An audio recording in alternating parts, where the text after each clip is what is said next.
अब हम last class में क्या पढ़ कर आए थे, हम क्या पढ़ रहे हैं पहले हम ये देख लेते हैं। हम सेक्शन 11 के बारे में पढ़ रहे हैं, दैट इज़ रेस जुडिकाटा। ठीक है, इसमें हमने क्या पढ़ा था कि अगर फॉर्मर कोर्ट ने, फॉर्मर कोर्ट मतलब जो डिसाइड कर चुकी है एक केस जो ए और बी के बीच में चल रहा था, अगर ये हर्ड एंड फाइनली डिसाइड हो चुका है और सेम पार्टीज या parties claiming under same title, ये भी हमने पढ़ा था, आज हम इसको दोबारा डिस्कस करेंगे। अगर ऐसी कोई भी पार्टी दोबारा सब्सिक्वेंट सूट, सेकेंड सूट डालती है तो उस पर सूट पर रेस जुडिकाटा अप्लाई हो जाएगा। And according to that court shall not try, court जो है फिर उस केस को ट्राई नहीं करेगी, उस सूट को ट्राई नहीं करेगी। ठीक है, अब हम जो है पहले पार्टीज का मतलब भी समझ कर आए थे लास्ट क्लास में कि सेम पार्टीज का मतलब क्या होता है। तो अगर ए और बी है, कल को बी और ए हो गया सेकेंड सूट में, इससे फर्क नहीं पड़ता अगर पोजीशन इंटरचेंज भी हो जाती है तो। ठीक है, पार्टीज तो सेम ही है। एक वर्ड हमने ये भी पढ़ा था, parties claiming under same title, parties claiming under same title. आज हम इसी टॉपिक को पढ़ेंगे दोबारा। इसमें मैंने क्या एग्जाम्पल बताया था, मैं दोबारा बताती हूँ। सेक्शन 11 में लिखा है कि पार्टीज जो हैं अगर सेम टाइटल में भी अगर अपना दूसरा सूट फाइल कर रही है तब भी रेस जुडिकाटा उन पर अप्लाई हो जाएगा। कैसे, इसका मैंने क्या एग्जाम्पल दिया था, कल को अगर ए और बी के बीच में कोई सूट 1 डला हुआ है, ठीक है, डिक्री आ गई किसके फेवर में, डिक्री आ गई मिस्टर ए के फेवर में। अब बी की डेथ हो चुकी है, ठीक है, अब क्या हुआ, बी के बेटे ने, बी एस ने सूट फाइल कर दिया, second suit same cause of action पे पहले वाले की तरह मिस्टर ए के अगेंस्ट में। तो बोला क्या सेकेंड सूट पर रेस जुडिकाटा लगेगा या नहीं लगेगा? आंसर इज रेस जुडिकाटा लगेगा। रीजन बीइंग बी एस है तो बी का ही बेटा, तो है तो सेम टाइटल में ही, वो अपने फादर के बिहाफ पर ही तो केस कर रहा है, तो यहाँ पर हम इनको सेम पार्टीज ही कंसीडर करते हैं। बट किस कैटेगरी में? Parties claiming under same title. ठीक है, इसका एक एग्जांपल और देखते हैं। Parties claiming under same title में एक चीज और हम क्या पढ़ सकते हैं, देखो ए ने जो है बी के अगेंस्ट में सूट डाला, ये डाला इसने सूट 1, किस चीज के लिए? डिक्लेरेशन के लिए। ए ने डाला है डिक्लेरेशन एंड पोजेशन। क्या बोल रहा है? ए कह रहा है कोर्ट को, जज साहब ये प्रॉपर्टी मेरी है, आप इसको डिक्लेयर कर दीजिए कि ये प्रॉपर्टी मेरी है, प्लस मुझे इसका पोजेशन दिलवा दो जो मिस्टर बी ने मेरे से ले लिया है। ठीक है, क्या बोला मैंने? सूट 1 इंस्टीट्यूट किया गया मिस्टर ए के द्वारा, जिसमें ए ने बोला जज साहब प्लीज आप डिक्लेयर कर दीजिए कि ये जो प्रॉपर्टी है वो मेरी है, प्लस इसका पोजेशन जो बी ने ले लिया है वो मुझे दे दीजिए। अब क्या हुआ, डिक्री जो है किसके फेवर में आ गई? इन फेवर ऑफ ए। क्या बोला मैंने? डिक्री आ गई मिस्टर ए के फेवर में। अब जब डिक्री आई इसके फेवर में, ए ने अपनी प्रॉपर्टी सेल आउट कर दी, किसको बेच दी? सी को। ए ने अपनी प्रॉपर्टी सी को बेच दी, सोल्ड कर दी। ठीक है, अब बी ने कुछ सालों बाद सी के अगेंस्ट में फाइल कर दिया case, that is suit 2, same cause of action पे, जो सेम सूट हमारा सूट 1 डला था ये वाला, उसी कॉज ऑफ एक्शन पे बी ने फाइल कर दिया सी के अगेंस्ट में। क्या सी यहां पर can C raise the issue of res judicata? Question है, क्या सी बोल सकता है जज साहब ये तो पहले डिसाइड हो चुका है तो इस पे तो रेस जुडिकाटा लगेगा? देखो अब यहाँ पर मिस्टर बी क्या कहेगा? मिस्टर बी कहेगा पहले वाला सूट तो ए के अगेंस्ट में था, बट मैं तो सी के अगेंस्ट में कर रहा हूँ। सूट क्या था? ए ने बी के अगेंस्ट में सूट 1 किया, डिक्लेरेशन और पोजेशन का, डिक्री आ गई मिस्टर ए के फेवर में। ए ने क्या किया, वो प्रॉपर्टी जो है बेच दी सी को।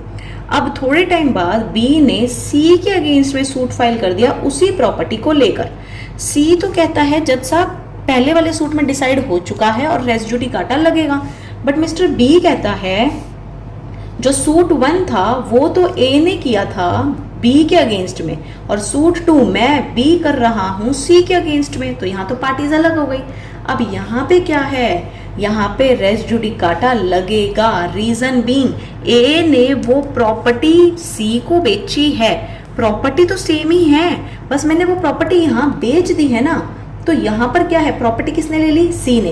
रेस जुडिकाटा फिर भी लगेगा चाहे पार्टीज हमारी डिफरेंट ही क्यों ना हो। अगर सपोज मैंने तुम्हें, ए ने प्रॉपर्टी सी को बेच दी, इसका मतलब वो प्रॉपर्टी का ओनर हो गया, तो टाइटल ही तो पास करा है उसने अपना, टाइटल ही तो यहाँ पे ए ने अपना सी को दिया है। तो इस वजह से हम बोल सकते हैं parties claiming under same title, जो पार्टीज क्लेम कर रही है सेम टाइटल के तौर पे। मिस्टर ए भी उस प्रॉपर्टी का ओनर बनकर फाइल कर रहा था, अब मिस्टर सी भी तो ओनर ही कहलाएगा उस प्रॉपर्टी का, तो टाइटल तो हमारा सेम ही है। तो इस वजह से इस केस में भी रेस जुडिकाटा हमारा अप्लाई होगा। ठीक है, अब हम दो टर्म्स पढ़ेंगे। क्या, अभी हमने जैसे सेक्शन 11 में हमने पहले भी एक टर्म पढ़ी थी, matters directly and substantially in issue, directly and substantially in issue. बस इसका मतलब समझेंगे हम क्या है, क्या मतलब है देख लेते हैं। देखो, डायरेक्टली एंड सब्सटेंशियली, सब्सटेंशियली मतलब जो जरूरी है, जो एसेंशियल है। ठीक है, देखो जैसे कि फॉर एग्जांपल ए और बी है, अब ए और बी के बीच में बहुत सारे इश्यूज ऐसे होंगे जो जरूरी हैं, क्या बोला मैंने, जो एसेंशियल है, जो सब्सटेंशियल है, कुछ ऐसे होंगे जो नॉन एसेंशियल है। ठीक है, अब पार्टीज के बीच में जितने भी एसेंशियल इश्यूज होते हैं, जरूरी होते हैं, हम उनको कहते हैं सब्सटेंशियल इशू। क्या कहते हैं, सब्सटेंशियल इशू। और इन्हीं एसेंशियल इश्यूज को कोर्ट क्या करता है, डिसाइड करता है। अब ये जो नॉन एसेंशियल है, मतलब इतना लेना देना नहीं है पार्टीज के बीच में, इन इश्यूज का ज्यादा लेना देना नहीं है, इनको हम क्या कह देते हैं, कोलेटरल, मतलब मेन के साइड वाले, collateral and incidental issues, incidental issues. तो हम कह सकते हैं कि नॉन एसेंशियल इश्यूज मतलब जिनके होने या ना होने से हमारे इस केस पर फर्क नहीं पड़ेगा, और रेस जुडिकाटा उन इश्यूज पर लगता है जो इश्यूज क्या हैं, हमारे लिए जरूरी है, जो डायरेक्ट हैं, सब्सटेंशियल हैं, जो जरूरी इश्यूज हैं पार्टीज के बीच में, उसी पर रेस जुडिकाटा लगेगा। अगर सपोज ये नॉन एसेंशियल इश्यूज हैं, यहाँ पे जरूरी इश्यूज नहीं बनते ये, ठीक है, कोर्ट ने इस पे कुछ टिप्पणी करी भी नहीं अपनी, और अगले सूट नंबर 2 में ए और बी के बीच में इन्हीं नॉन एसेंशियल के ऊपर ही अगर पार्टीज ने केस डाला है, जो कि इस वाले सूट में एसेंशियल अगर बन चुके हैं, तो रेस जुडिकाटा नहीं लगेगा। क्यों नहीं लगेगा, क्योंकि सूट 1 में तो ये नॉन एसेंशियल थे, कोर्ट ने इसके ऊपर इतनी टिप्पणी करी ही नहीं थी, तो नहीं लगेगा।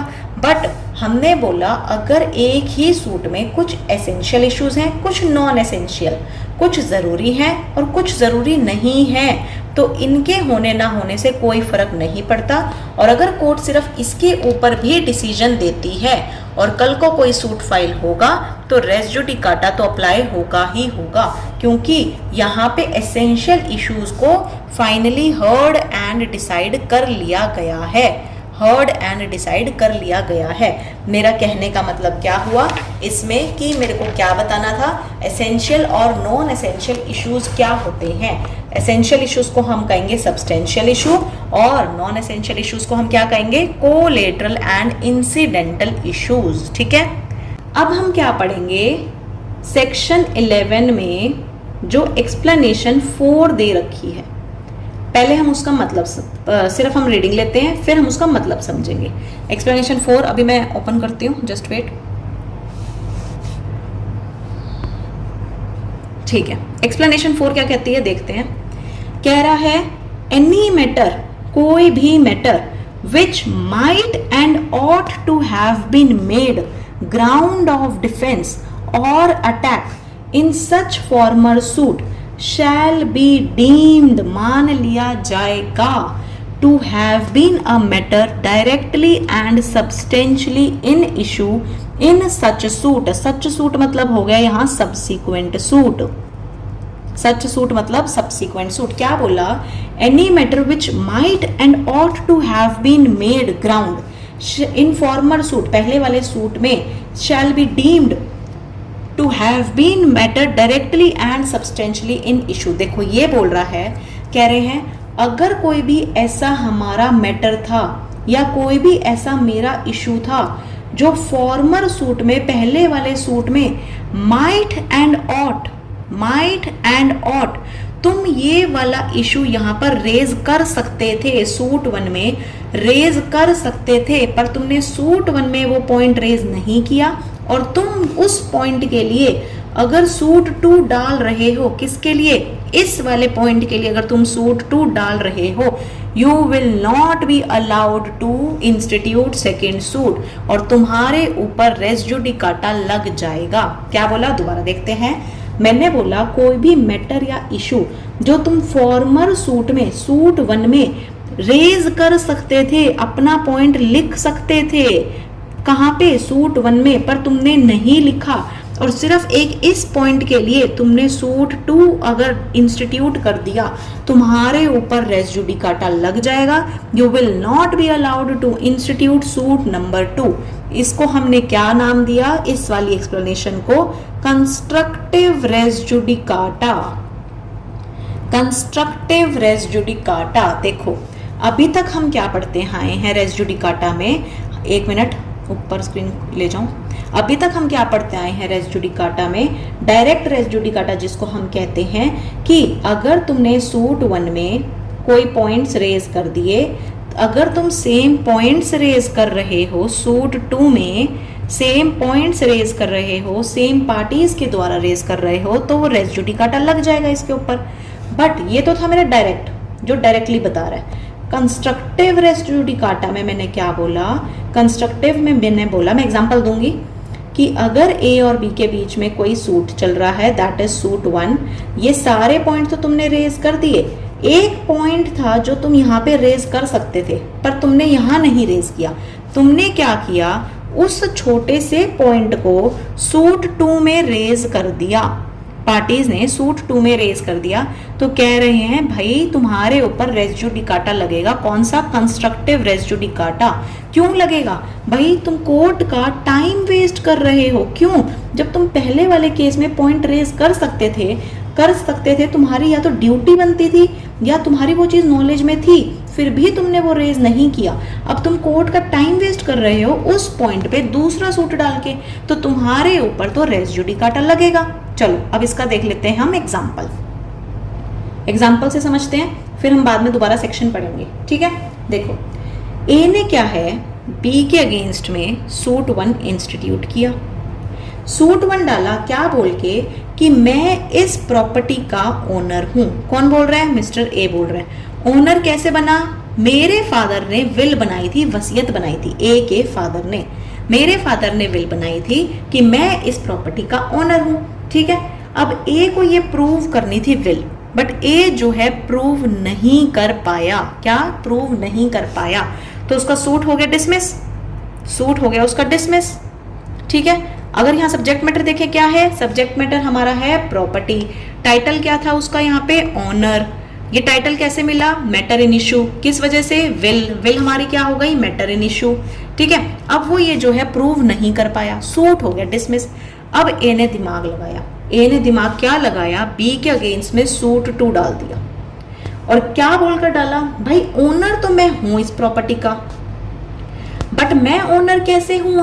अब बोलता है इंटेस्टेट सक्सेशन की वजह से, कहता है कि मान लिया तुमने मेरा पहले वाला सूट तो डिसमिस कर दिया, कोई बात नहीं, मेरे को ये प्रॉपर्टी फादर से मिली, क्योंकि हिंदू लॉ कहता है सक्सेशन में तुम्हें प्रॉपर्टी डिवॉल्व हो जाएगी बच्चों में, तो मिस्टर ए जो है उस हिसाब से ओनर बन गया इस घर का, इंटेस्टेट सक्सेशन की वजह से।